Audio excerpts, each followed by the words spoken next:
course. Take that. Okay. Well, Happy New Year, everyone. It's good to see you. It's 2022. Just like that. I know. Incredible. The last 2 years have really felt like a bit of a blur, haven't they? Really a blur.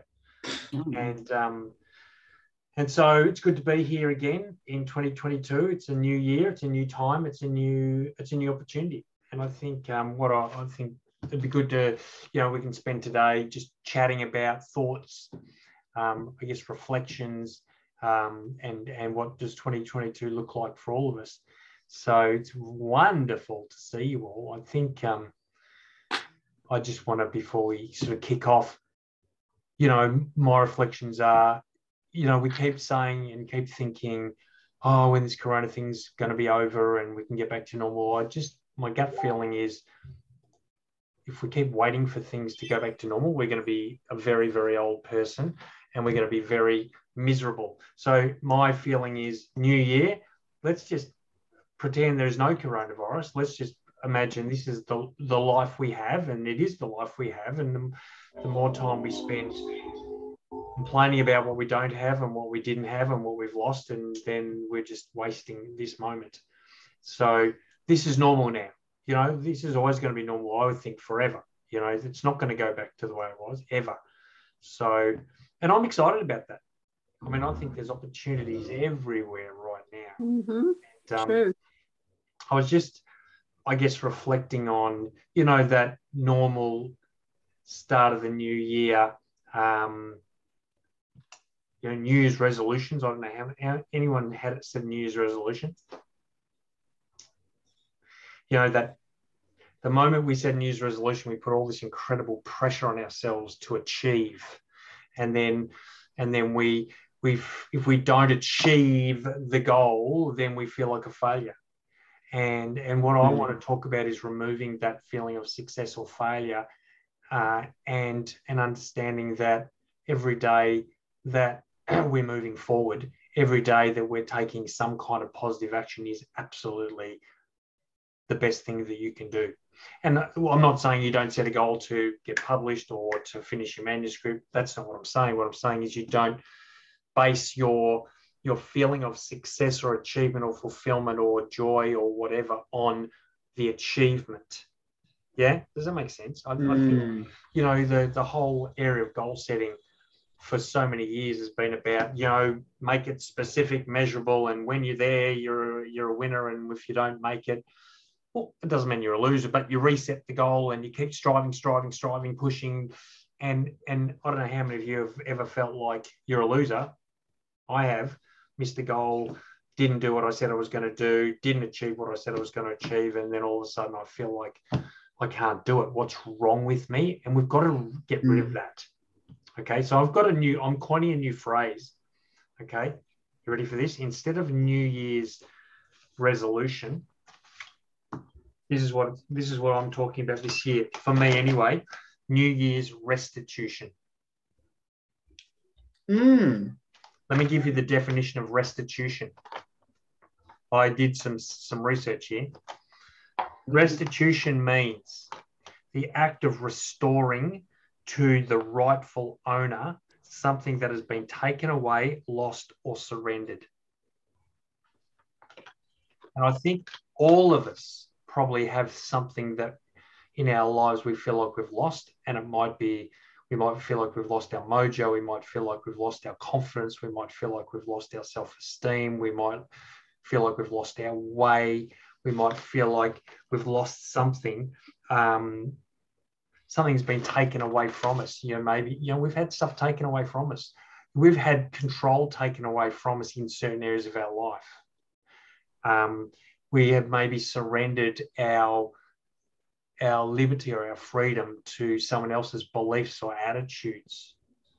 And so I want to encourage this year to restore that, to get back what is rightfully yours. And let me tell you what's rightfully yours. To feel good every single day about yourself, about what you're doing, about who you are as a person. And I think if we can spend this year, and again, I'm not saying you don't have goals and aspirations with what you're doing, but what I'm saying is you don't base your self-image on the achievement or non-achievement of those goals. What you base yourself on is focusing every day on, if every day I take an action towards getting published, even if it's like every day I send out a, I write some words and they're rubbish, right? Like, has anyone ever done that? Yep. Then don't go, oh, that's terrible. Go, good on me for doing that. Celebrate what you've done. Yay, I'm moving forward. Every day you send out a manuscript to a publisher and it gets rejected, don't go, oh, I'm terrible, I can't do it. Be proud of yourself for moving forward and doing the things. And I think if we can really, I just want to refocus 2022 on you, on building and this whole idea of restitution and restoring what is lost, surrendered, or taken away, then I really believe that we can all have an amazing year. Because I'll tell you what, outcomes that we achieve in life are the result of how we feel about ourselves. Honestly, how we feel about ourselves and what we do as a result of those feelings. And you'll find that things will start to happen. When you're so heavily focused on an end result, on getting a result, that you put so much pressure on yourself, that's when it's easy to give up.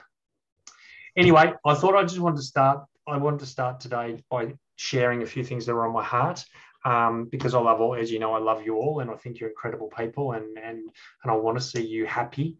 I want to see you achieving what you want, but I want to take the pressure off.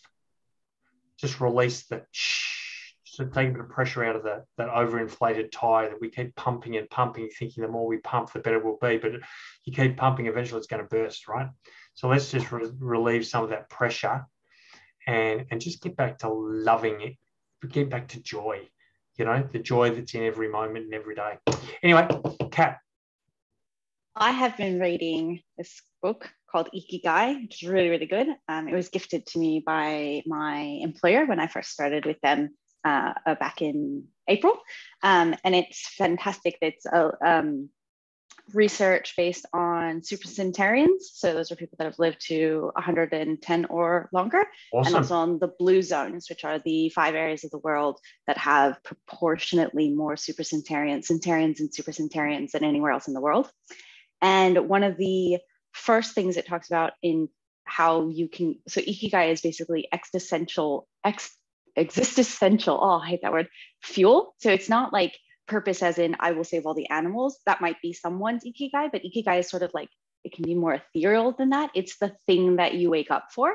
And there's this theory in Okinawa that if you have no more Ikigai, like you just don't wake up anymore. And one of the things they talk about is creating flow in your life, like as in the state of flow where you get into something, you're like, whoa, an hour has passed sort of moment.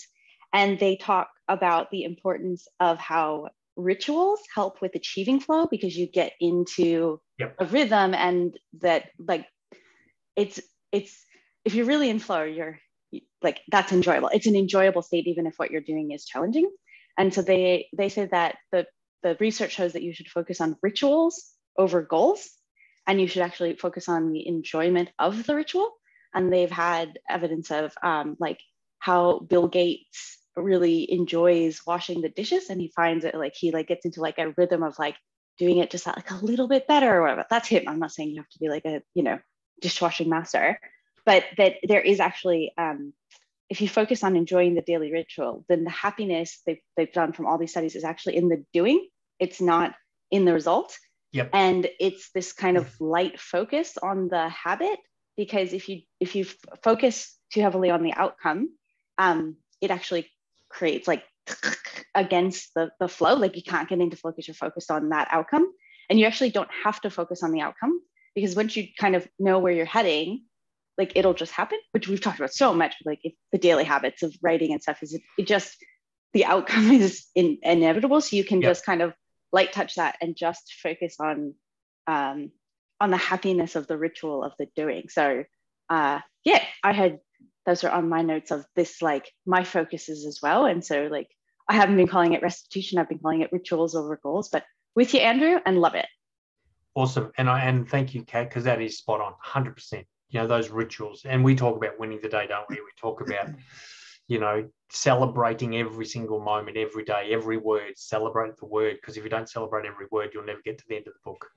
If you don't celebrate every submission, you'll never get to a publisher. If you don't celebrate every contact, every conversation, you'll never sell your books. So I think it's spot on. So I really want us to, I think that's a nice little sort of theme for 2022. Any other thoughts, comments, any sort of realizations as we launch into a new year that anyone wants to share with us? Yeah, so something did come to my mind. I mean, because I looked back on the last year, but then, not gonna lie, it sort of felt like just like you mentioned earlier, like last 2 years, it just felt like they just blurred into one. And I set a goal for last year originally, and I didn't quite get there. Didn't get there at all, actually. And yeah, and on reflection, I was like, is setting goals the right way for me? Like a resolution? No, I think what's going to be more effective for me is a theme. And so of making things happen is something that I want to be able to follow through with 2022. And like that thought alone inspired me to, start this like little 4-week course that I'm starting literally tomorrow. Like that I'll be running. It's like, holy shit, like something that like I feel like it's been on the back of my mind for so long, but just to have, all right, not so much these goals set out like, your specific, measurable, attainable, yada, yada, yada. No, it's like, all right, here's this driving force that let's make things happen. And with that came this thought, shit, I should like roll out this 4-week course for the public that I've been running for corporates anyway. And just that thought alone just made things happen, just to inspire me to take some action. And so I think, again, it's only what 8 days into 2022. What the fuck would I know? But I feel like if I can roll out this theme and like keep it consistent, then I'll create momentum for myself. Yes, still having goals like wanting to finish my not just finish my manuscript, but like publish the book and reach out to yada yada yada. Like that's still important, but it takes the pressure off, I feel. Yep, it does. If I focus on it does. And it's like there's a book called Atomic Habits too, it says exactly the same thing. It says rituals instead of goals, rituals over goals, habits over end result. Because as Kat said, as Matt said, the end result is predictable, right? You just got to create the right daily rituals, and you've got to love those rituals, and you've got to celebrate those rituals, and you do them every day. And wow, how'd that happen? I wrote a book. Whoa, how'd that happen? I'm a published author. I mean, people still tell me how impressed they are with me, and I say it's not impressive. Honestly, 8 books is not impressive. I'll tell you what's impressive is the ritual that I've created. That's impressive. Not writing a book, because you can take this concept and apply it anywhere in your life, to your health, to your wealth, to your relationships, to your writing, to your anything. When you really get it, that the joy is in the moment, the joy is in the action that you take, whether that action moves you forward or backwards. I mean, how many times do you take an action and go, oh my gosh, that was a step backwards? That's okay. Learn from it. I'm just writing a blog today, and I've just quoted Maya Angelou. She said, I did then what I knew to do. Now that I know better, I do better. I did what I knew to do then. I did then what I knew to do. Now that I know better, I do better. Isn't that a cool sort of thing to carry with you? Every action, good, bad, happy, sad, is an action that you've taken, and you need to celebrate that. Thanks, Matt, for that. There's Felicia. Hello, Felicia. And there's Lee. Hello, Lee. Good to see you. Happy New Year, everyone. Happy New Year to you. Yeah, Happy New Year, everybody. Hello, Lee. Good to see you. Any other thoughts for the new year? Anyone else want to reflect on Matt's sort of shared and Kat shared on their sort of thoughts? Anyone else got any ideas or thoughts? I love it. No, go Felicia. I think Felicia's been waiting to talk. Go ahead. If I've been waiting, but I want to say that that I really, really, really like the idea of a ritual. And like Matt said, it seems like everything has merged. I know here in the US, our COVID numbers right now are higher than they were at the height of COVID in the very beginning. Even though the deaths aren't as high, I'm thinking due to the vaccinations, the folks that did choose to be vaccinated. But we are back in a situation where this time I know so many people that are either positive, waiting for results, or in quarantine. So thank God I have not been sick, and that's a good thing. But I feel like now that everything has changed, and as Andrew said, it's going to be changed forever. I believe that too. I have got to get back to the rituals that I used to have, and I'm struggling with that. So as Andrew knows, I used to get up at like 4:45 in the morning. I was in the gym by 5:30. I did my workout. I came back, I made my breakfast. I got started on my day. It was, even though I didn't realize it then, it was so much easier for me to carve out time to work on my book, to do other things, because that initial ritual that I did every day was out of the way. Fast forward to now, sometimes I can't get out of bed until 7 or 7:30. The sun comes up and it's like, you got to be kidding me. I'm still in the bed. So I'm losing precious hours in the morning, and everything else becomes merged together where I'm working until 10 o'clock at night, until I'm sitting in front of the computer falling asleep. So my New Year's, whether we want to call it goal, resolution, restitution, a new way of living, is really to try to establish a new set of rituals. Maybe not getting up at 4:55 in the morning to be in the gym by 5:30, but it might be getting started at 6 o'clock in the morning and putting real boundaries around my work time, because I find myself goofing off. So it's not like, oh, I'm so busy. Like I used to, I'm so busy, I'm so busy. That's a lie. I lose so much time because I'm sitting here trying to think, okay, what do I need to do?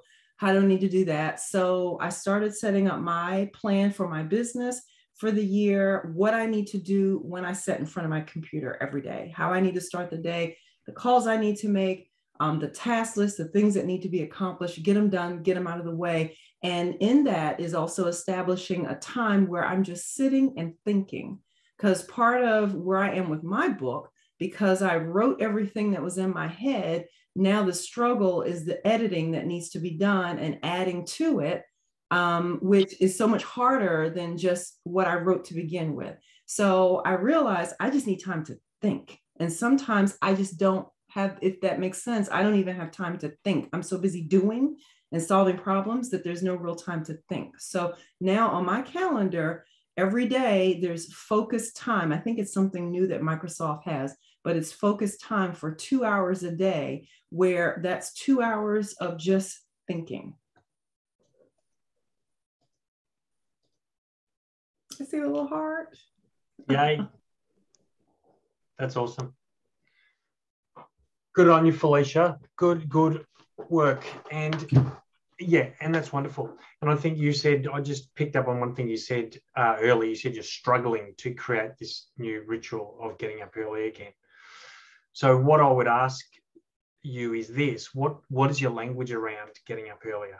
What are you saying to yourself? Are you saying, oh, it's hard, I'm tired, or I'm going to watch the news. I'm watching the news, and I should not waste time watching the same thing. What's the weather? Who killed who today? What are the COVID numbers? I've gotten so wrapped up in that I end up laying in bed watching the news.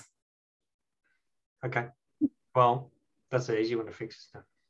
How about you create your own news? I create my own world news.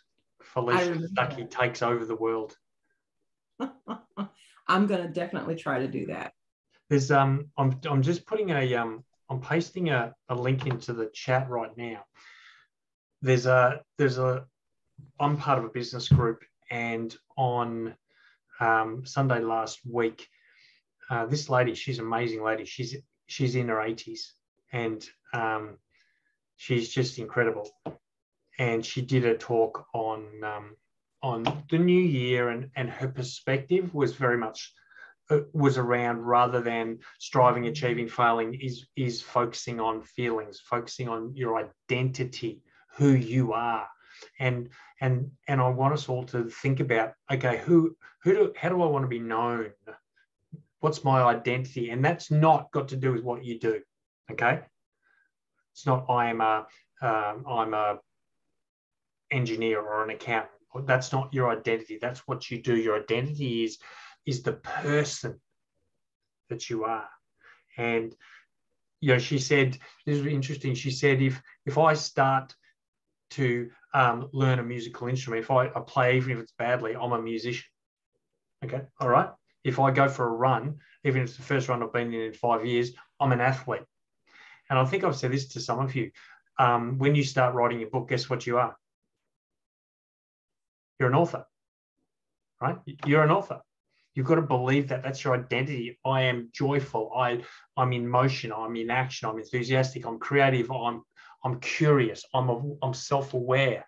That's the sort of stuff that I think, when we can start to really understand and focus on the person that we are and want to become, and we verbalize that, talk about that, then you're more likely to become that person. So the links, it goes for about 45 minutes. She's just this beautiful lady. She's in her 80s and she plays sport, and she's had injuries because of sport, right? Like, there's an 80-year-old lady, like, doing cruciate ligaments and stuff because of, all these crazy sports she plays, because she's living her life. She said this year is going to be my best year ever. And she said, I thought my last year. And I love that at 80 years old to be able to say, this is going to be my best year ever. And I think we can all, doesn't matter how old we are, have that attitude. Cool. Anyone else want to share? Hello, Joe. It's good to see you. Yeah. Okay, Lee. And then Sherry. All right. Oh, I am so sorry. I've come to realize that my habits can be terrible sometimes, or more than sometimes. And I've realized now, why am I doing the things that I do when I know what I know? And then I realized there's no more excuses for living my dream life, because I can already start living my dream life now by developing consistent habits that are successful, because success is a process, not a destination. Spot on, mate. That is very, very true. I love that, Lee. You can start living your dream life today. I love that. By taking the action. That's awesome, mate. Good on you. Well done. Sheree. You're on mute, Sheree. Yes, I like to be on mute because I never know what's going to happen behind me. I'm in a brand new office and I just moved everything. So it's probably echoing behind me. It smells like paint, but we're good. We're good. I just love the whole thing about the self-sabotage, because I'm probably the world's best at that. Nobody is better at ruining my own goals than myself. I can tell you that I'm number one there. And that's a great place to be, except somewhere along the line, I don't know, the last few years, I stopped trusting myself. And things went very different for me. I'm very used to being successful in almost everything I do. And all of a sudden, I don't know what happened. I stopped trusting myself. And now I trust myself. I heard myself saying things like, oh no, I trust the universe. I just don't trust myself. And then I thought, oh my gosh, I am the universe. You can't do both. You either don't trust it or you do. So I live in a safe universe. I trust myself a lot more. And I've been just getting the most amazing instantaneous response from what I call the universe, whatever you want to put, the way things happen in your life. And, it's just incredible what attitude does. And it's not easy because, like I said, I'm really good at self-sabotage. Oh, wait a minute. I'm home. I work out of the house. I'm a writer. Oh, the sink needs cleaned, or the dog needs to go out. Or why are you doing? And, you never saw anybody clean a house like me. If you need to go to the bathroom, go to the neighbors, because if I'm cleaning toilets, all three of them are going at once, right? So it's just, I've started to study my habits better, and I trust myself now. I submitted a short story to Writer's Digest. So I'm excited to hear if anything comes of that in February. And I'm involved in a really, really cool project. And if any of you want to join me, there's a clothing line coming out that's going to be a smash hit. It's a clothing line for transgender people, but it's already got a contract on it. It's going to be launched worldwide. And the gentleman wants to write a book, the friend of mine, and I'm not going to write a children's book for him. So if you know of anybody that wants to take on that project, there's a budget, there's a foundation behind it.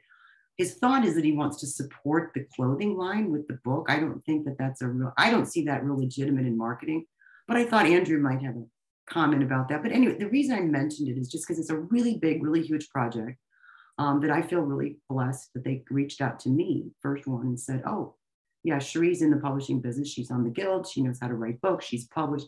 Well, let's see what she has to say. So that is so cool when people go, I'm looking over my shoulder going, who? Yeah. So it's, trust yourself. I just wish all of you could look in the mirror, and the next time you'd see what I see when I look at this screen. Yep. I see amazing, incredible, sacred people, and no one is better than you. No one. Beautifully said. Beautifully said. So true. It's an interesting how, there's only one person that sabotages us, and that's always ourselves. We can blame whatever we want, but it's always us. I think the second we realize that, that's when things start to change. Got to get to that point first. I don't think there's a lot of people in the world that haven't got to that point yet. It's always someone else's fault, hey? Thanks, Cherie. That was awesome. That was beautiful. And congrats on your on this opportunity you've got. Who else wants to? Anyone else want to share some thoughts, ideas, where they're at, what this year is going to represent for them? Love to just. Well, I say to people, regardless of how much I disagree with them, whether or not I do, I still support them because they're humans. Awesome, man. That's awesome. Rosina. Hello, thanks everyone. Just thank you for sharing. I just feel like everyone's just talking to me this morning.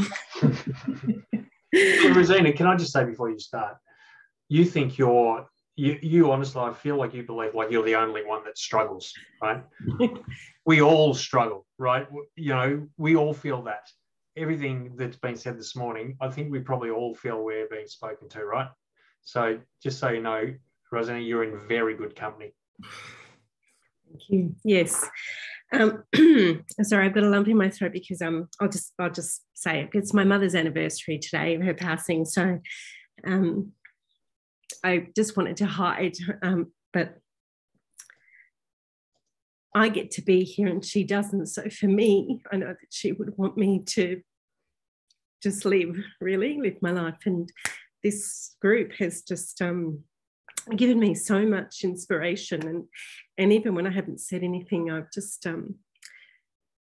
it's meant a lot to me to listen to you and watch your struggles and journeys. So I'm here because it's important and I'm living my day. So thank you. I think for me, the last couple of years, I really felt fragmented in different areas of my life. And one of my kind of thoughts for this year is actually finding more ease in how I do things and taking on board what other people are sharing and trying to integrate those, but also allowing myself to do things the way that feels good and right for me. Yeah, does that make sense? It's just kind of saying it's okay. Maybe I'm not going to be at this point in time, I'm not sort of waving some kind of flag or something, and maybe I just need to do it a bit more gently or take this approach, and maybe that's okay. So just recognize, and I think part of that is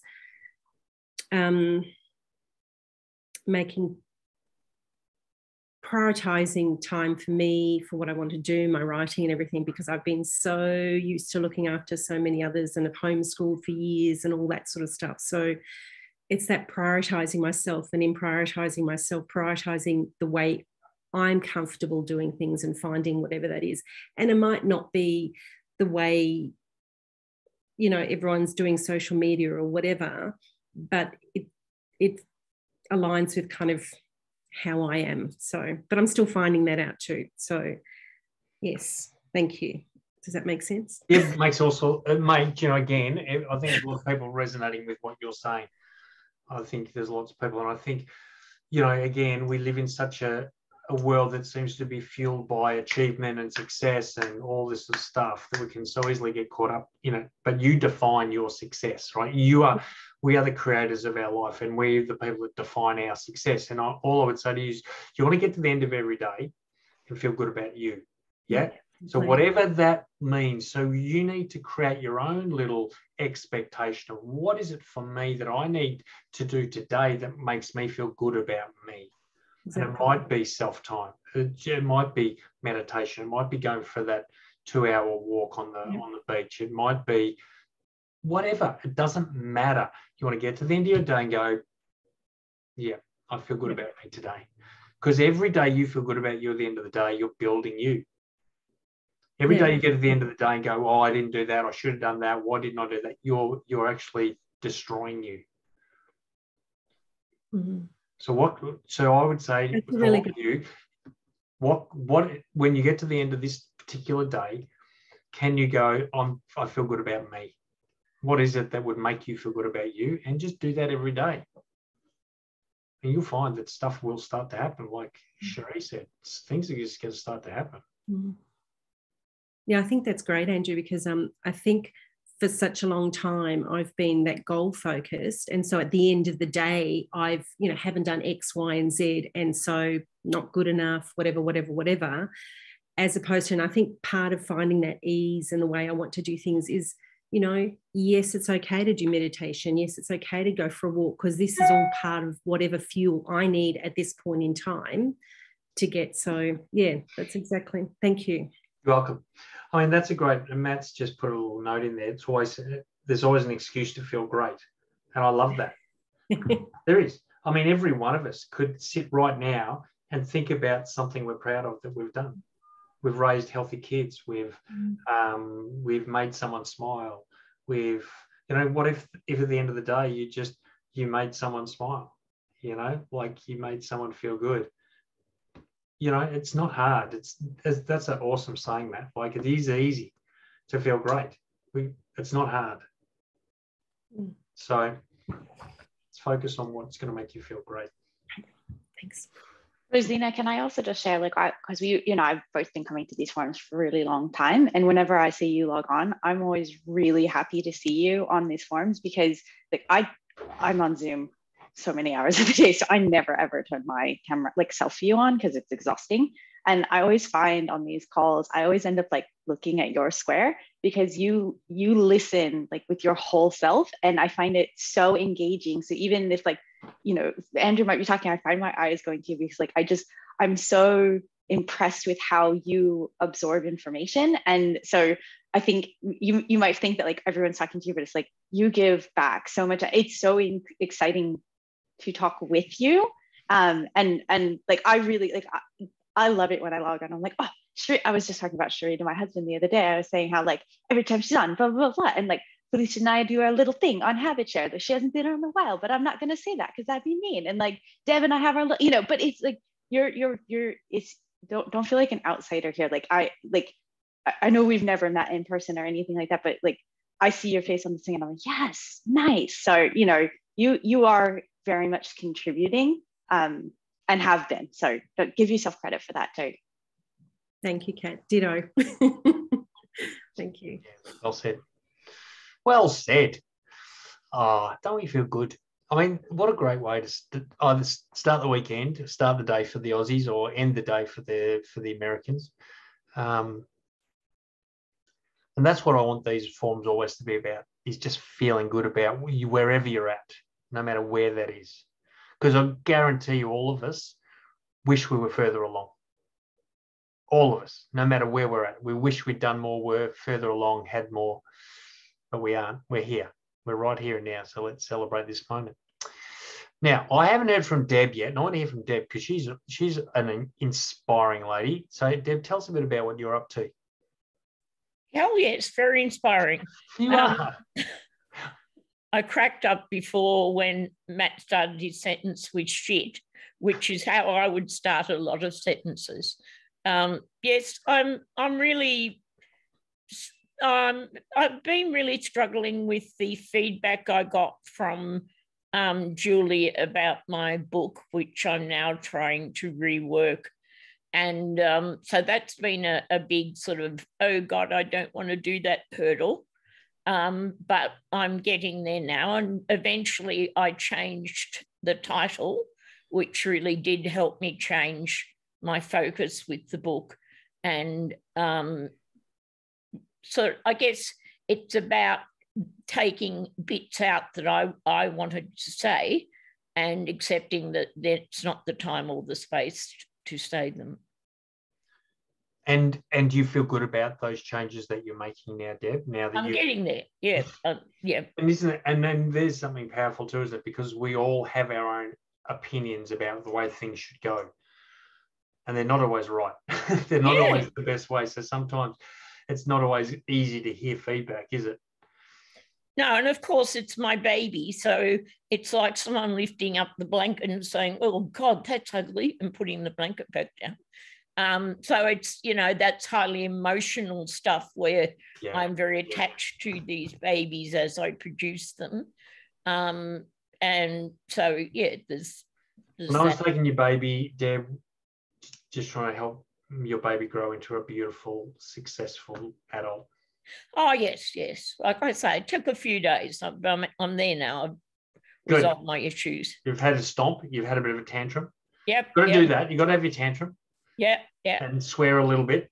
Yeah, which I'm really good at. Yeah. And put a dartboard with Julie's face in the middle of it, throw a few darts at it, and then get over it and get on with it. Exactly. It's like it's interesting, isn't it, when you're dealing with feedback and we get offended or whatever, you know, I think the question we need to ask is, should we be offended or you know, is it offensive or is it true? Yeah. Well, you know, there's every chance that it's true. Yes. Like what do you mean on this? Is it true? Okay. That's always a tough pill to swallow, isn't it? Yes, yes.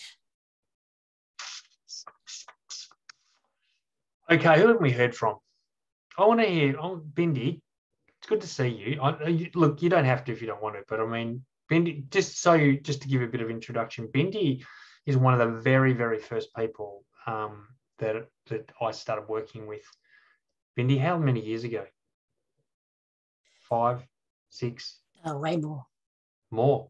Yeah. And one of the things about Bindi is she's had to deal with all sorts of challenges, health challenges and all sorts of stuff. But I love the fact that you're here.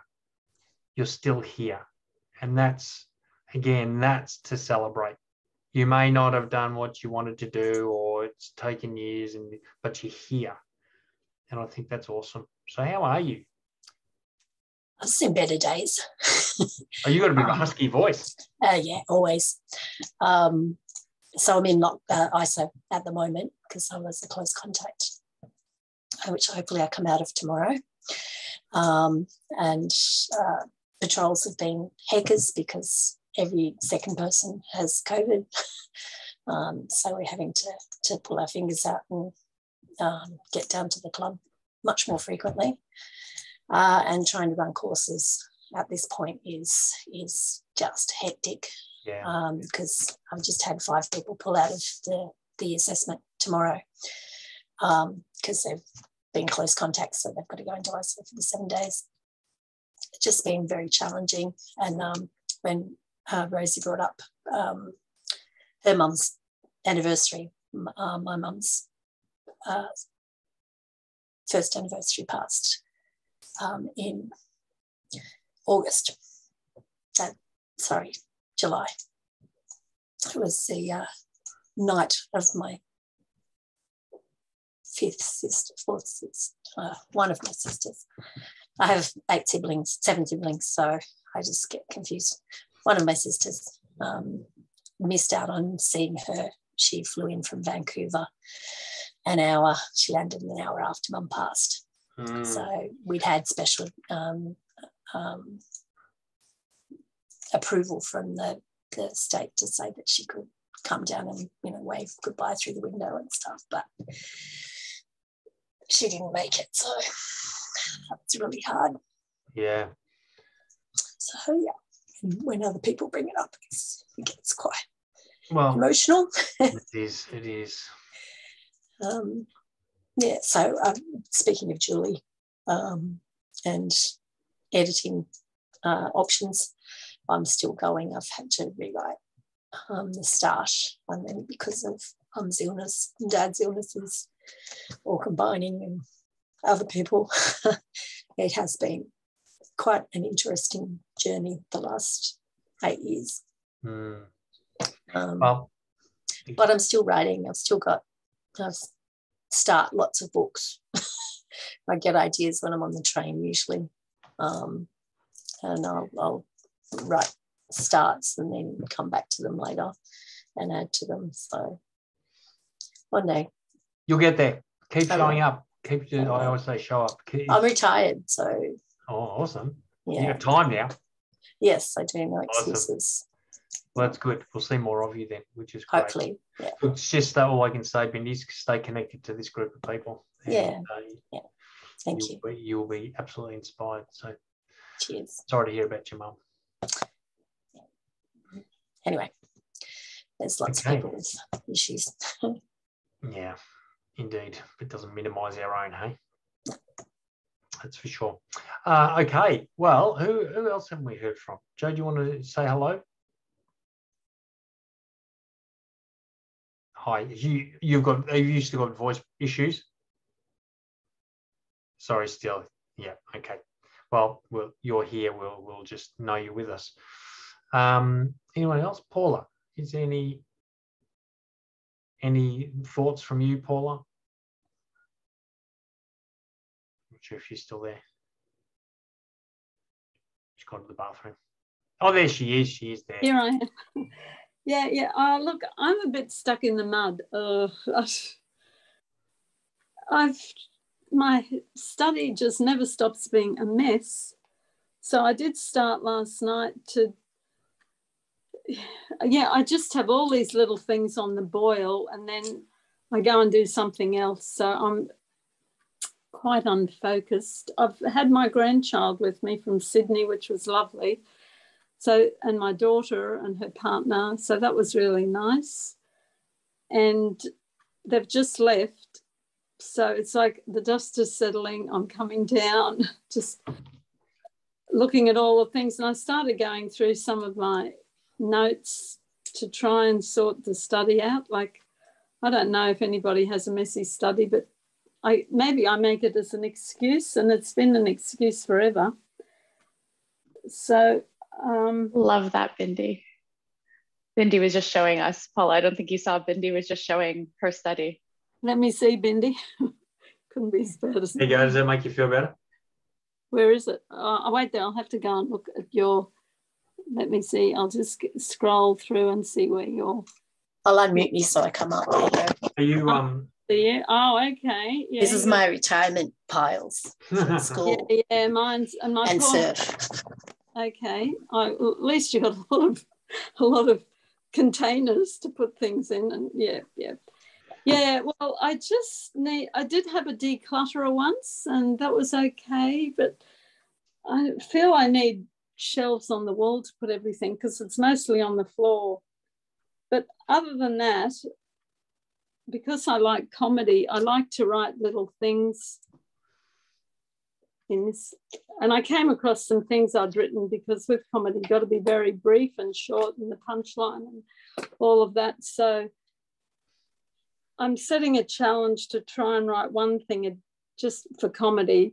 And I'm trying to get back to my memoir, which I got back to last night. So I have a lot of unfinished projects, and then I look in my iPhone, I write a lot of poetry in my notes, and I think, I could actually just put all my poetry together and look at seeing if I can get it published. But it's like, where do I start? Okay, Paul, let me give you, let's help you. Thank you. First step, you have got this habit of focusing on 1,000 things at once, right? And your head explodes. Okay, yep. So you can stop doing that. Yep. All this stuff you've got on your floor that you're holding on to, why are you holding on to it? what is there that you can throw away that you just do not need? Well, to start with, I have a lot of notebooks like this that How often do you look at them? When's the last time you read through your notebooks? Oh, maybe 3 months ago. Yeah, and are you likely to do it again? Because in them, a lot of seminars that when I attend a seminar, I take notes. Yeah, I know I have a notebook every single month, right? Every month I have a notebook, and I put stuff in it, and I had piled when I just recently moved. I had so many notebooks. I had dozens and dozens of them, and I thought, Andrew, when's the last time you read through them? I thought, I haven't. And Andrew, when are you going to? I'm not. I threw them away.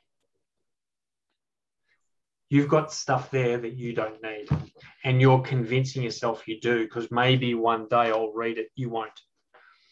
There's a saying that says, there's a principle of life that says, it's called the principle of exclusion, and it says you need to get rid of what you don't want so it can make room for what you do want. But Jandra, then I'll read something from the notebook and I'll say, that was really good. I'm glad I kept that, because I can use that for a book, or to springboard off onto another. Well, if you're reading them and they're useful, keep them. My parents recently moved out of the house they'd been in for like 35 years, and my mum had 2 entire sheds worth of notes and notebooks, and she was not about to give them up, but there was also, she wanted to downsize. And this is the compromise that I worked out with her, is it takes a little bit of money, but what we agreed is that she paid a service to digitize just scans. I'm not saying like they didn't become Word documents, they became PDFs, but she digitized every notebook that she wanted to keep. So we quickly went through a process, but by quickly, we were on a call like this. So, my patience was limited, but my rule for her was basically pick up the notebook, squeeze, and if you think you might want it, put it in the to be digitized pile. And if you don't, put it in the not pile. And so that alone meant that you're not actually, the ones that are going into the digitized pile aren't that like there you keep effectively, but then that pile was huge and there's a cost to digitizing. So then she went through it again and did it again. Do I really want to digitize this? Yes or no? And she divided that down, and then she ended up with a pile that she really did want to digitize, and a whole bunch of stuff that she didn't. And out of those didn't ones, there were a couple of things where I was like only 1 or 2 pages, and she just ripped those out and added that of the whole notebook that she wanted to the digitize. I had then heard from my sister that she ended up rethinning that digitized pile down again, but it was a stepping process for her, and it helped tremendously. Yeah. So there's a way to keep without like keeping, if you know what I mean. Yeah. So I think you might try reframing what you're trying to do with stuff. So that can make it a lot easier to just go away. I think that's an awesome suggestion. I think if you can just get rid of some before, remember I said, what can you do today that you'll feel good about you? I would go look at your office and go, okay, what is in this office that I haven't looked at for a couple of years, that I'm not likely to look at for a couple of years, that I don't think I'll ever, what can you either put into a pile, as Kat said, that, yeah, I'll keep that and maybe digitize it, or what, if you can even throw away one little box of stuff today and start to feel good about that, you've started the process of eliminating. Because you won't get anything, I guarantee, Paula, you will get nothing done while you've got chaos in your office. I know. And so stop thinking about your poetry, stop thinking about your memoirs, stop thinking about your comedy, and start thinking about clearing, getting rid of what you don't want. That's where I would focus for you. That's it. Nothing else. Simple. Yeah, I really do want to live. I've seen some minimalist videos and I think, yes, that's what I would love. I'd love to fit it all into a car. And that's the only possessions I'd like to have, like a little van. Because I do feel very loaded down. I feel like weighed with, they're like, just these heavy weights all around me, and they're huge. Yep. And they're round chains around my ankles. Yep. But I will get rid of a box today. Good girl. a bit every day would be good for me. 30 minutes a There you day. go. I think that's that could be your New Year's restitution, right? Like you're starting to get rid of this stuff so you can build yourself back up. Because we've got to break ourselves down to build ourselves back up, right? Yeah. And I think for you, it's that this is going to be symbolic of just clearing out stuff that's holding you back. So that's awesome. It could be a very big help too, because there's a 15-year study called the paradox of choice. And basically what it boils down to is when we go to the grocery store and we offer 30 different flavors of jam and jelly, the consumer will try them and never make it. They never buy. Then we narrowed it down to 20 and we got once we narrowed it down to 6 flavors of jam, we were selling like crazy. The paradox of choice is based on the fact that you have too many options for yourself.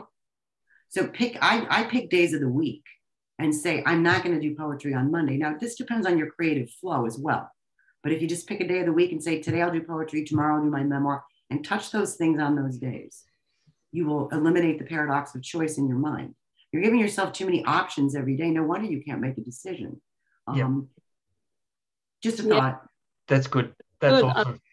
That's lovely. Thank you. All right, Paula, well, you're sorted. We're going to see a new Paula next month, aren't we? Thank you. We're going to see a cleared office. We're going to see Paula sitting in an empty room next month. Like that would be great, wouldn't it? sitting on a box. She's thrown a desk away. She's thrown a chair. No, maybe you've taken it too far, Paula. No. That would be fabulous. I would jump for joy. One day, if you can do a little bit every day, see what will happen in 30 days. I promise you some big things will happen. There's no doubt about it. Definitely. Yep, Good. I'll do it. Awesome. All right. Well, we're just about at that time to wrap up. So is there anyone that wants to any last comments or thoughts before we do that? Deb. I just want to say I've been a lifelong collector of crochet patterns, and now I've found Pinterest. So I save them up on Pinterest, which is wonderful because they're not in the lounge room. The pile hasn't fallen over. The dog hasn't weed on the pile. It's just perfect, really. So for me, that sort of externalized hoarding has been really useful. And I've got ladies who come now because I'm on an NDIS package, and they turn up and actually tidy up after me. And I'm very tempted to say, I was very untidy before I became disabled. It's not a new thing. So, look, you can let things build up in a sense on the net computer thing, and you don't have to let them build up in real life. It's just great. Yeah. Awesome, Deb. Good on you.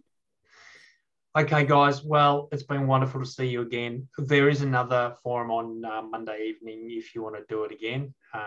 That's 8 p.m. my time. That's Melbourne time. No, that's okay. I mean, look, it's just there's 2 options because we've got some Europeans that can't get to this one because it's stupid o'clock in the morning for them at the moment. But we'll do this again in February. Let me just have a look here. 1, 2, 3, 4. I'll send out an email. I think it's the 5th, the 4th or the 5th of Feb. Okay, so that'll be 4 weeks away. So I'll send out an email with obviously the next forum and the recording of this one. And this is pretty powerful. I think it'd be worth watching this again. And have a beautiful evening. Have a beautiful day. Have a wonderful weekend. And I'll see all of you soon. Thank you, everyone. Have a beautiful one. Thank you.